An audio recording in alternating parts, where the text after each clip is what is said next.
Ladies, gentlemen, and haradrim of all ages, with the imminent arrival of a brand new patch hitting Diablo 4 the day after this video comes out, containing quite a few things, but most importantly, probably the Gauntlet, the new score farming repeatable fixed seed dungeon activity with leaderboards to prove that you are better than the rest. And this isn't just a seasonal thing either, it is a permanent addition to the game, which makes it extremely interesting, especially this early iteration of it that could easily be changed quite a bit in a few months with player feedback. That said, today we are going to talk a bit about the Gauntlet, specifically with how each class will do within it. The leaderboards themselves will be divided by class, of course, so you are only really competing against others within the same class, but of course, for the sake of seeing big score numbers, we're going to rank which class we expect to do the best down to the one that we expect to do worst, and we're also going to talk about the generally best builds that each class has access to for the specific activity that the Gauntlet is, and what we expect to perform the best on average, of course outside of Gauntlet weeks that might require some build change-ups.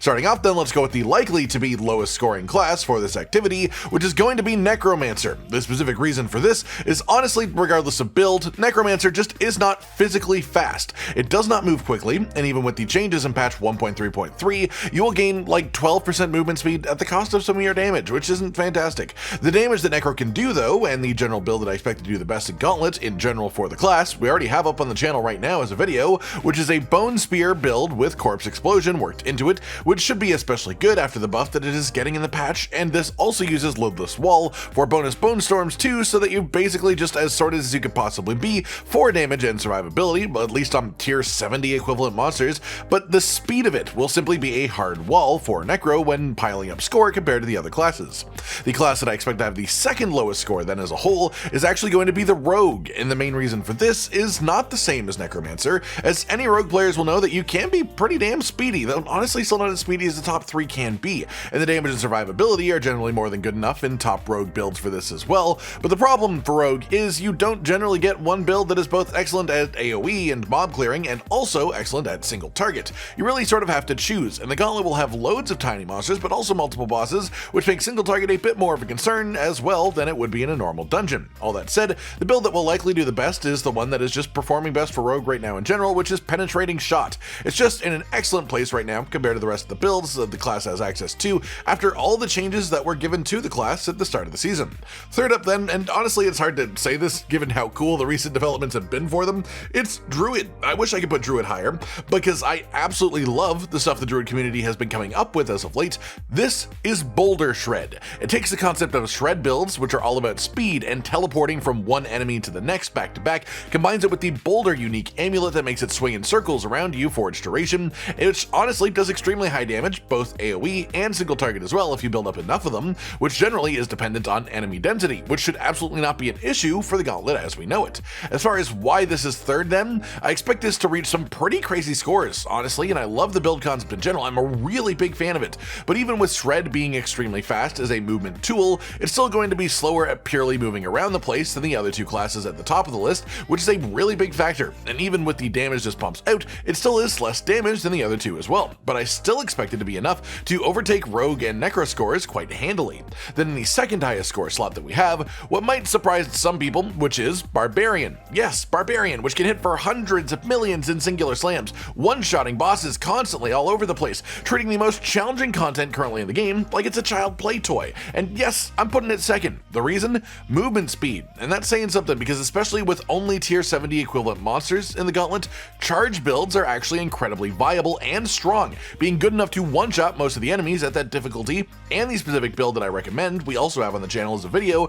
which is a Hammer of the Ancients effect version of the charge build. The idea being it's mostly built around charge, with just enough on Hammer of the Ancients to let you slam down for massive damage whenever you run into a larger enemy like a boss, which is perfect for the Gauntlet, right? Well, the thing is, even with one-shotting every enemy that you come across and the movement speed of a no cooldown charge, there is still some slight slowdowns that you just can't ignore. For example, there's a delay in between charges. You can't just literally spam them back to back even without a cooldown. As well, it takes time for charge to get from point A to point B compared to, say, a teleport. And also, if you have to use hota, that will also slow you down because of the recovery animation of it. It's a pretty long strike. So while you will murder everything with ridiculous pace, I still think those slight hiccups in the movement speed will be the main difference maker at tier 70 difficulty monsters. Finally then, the class that I expect to score the highest is going to be the Sorcerer. The reason for that, lightning based builds for this class get near infinite teleport. teleports. And teleporting like that is the fastest, most consistent movement tool in the entire game, as simple as that.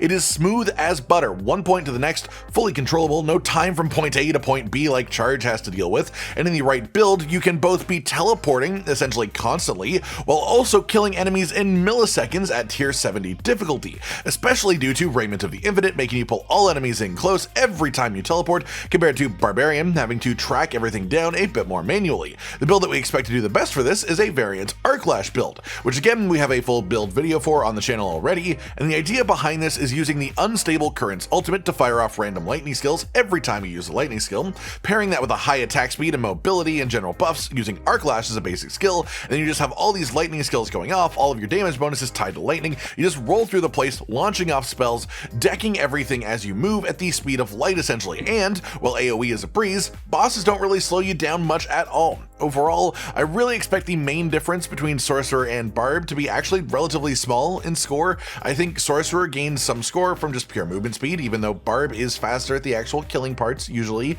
and that will make a relatively large difference, honestly. Then I think Druid will be in a firm third place, a decent step down from Barb, but likely also a decent step above the Rogue in fourth, which will probably also be a decent step above Necromancer in fifth, again, simply due to the movement speed and Unstoppable constraints really, because Unstoppable is probably going to be a big deal as well. Of course, there'll be enemies that apply crowd control, and being able to remove crowd control from yourself consistently is really important to staying mobile within this activity.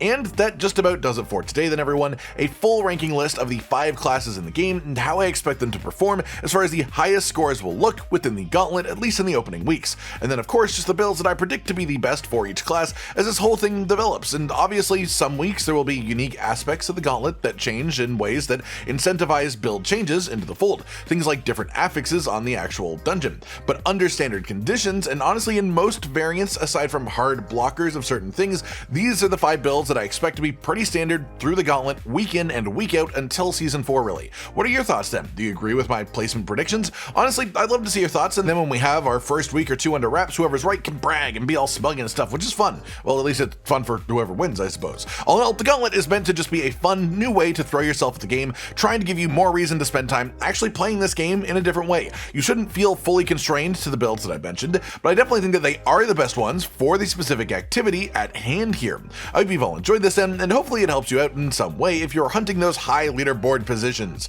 Like if you liked the video, subscribe to the notification bell for more, and most importantly, ladies and gentlemen, until next time, stay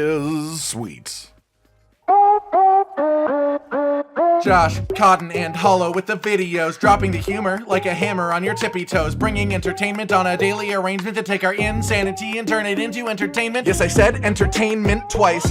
to reiterate that it is nice to look into your faces on a mostly daily basis when you let us in your homes to make the whole world our stage. Goodbye.